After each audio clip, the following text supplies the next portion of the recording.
Bülbüləm sanki çəmənsizliyə öyrəşmişəm. Qəlbəm burada vətənsizliyə öyrəşmişəm. Məni aldın daha mənsizliyə öyrəşmişəm. Bir zülümlə ahı sənsizliyə öyrəşmişəm. İstəmirdim, niyə döndün geri?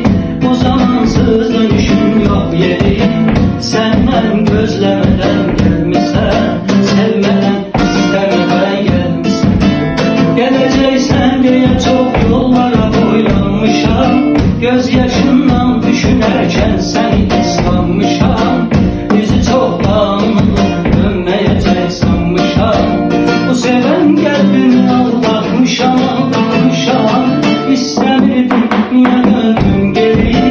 Bu zamansız dönüşün yox yeri. Səndən gözləmədən gəlmisən, sevmədən istəmədən gəlmisən. Sevmədən istəmədən gəlmisən. Ahım aləmdən əritdim nə qədər dağları. Bir ağac fərz elə ömrüm sarı yarpaqları.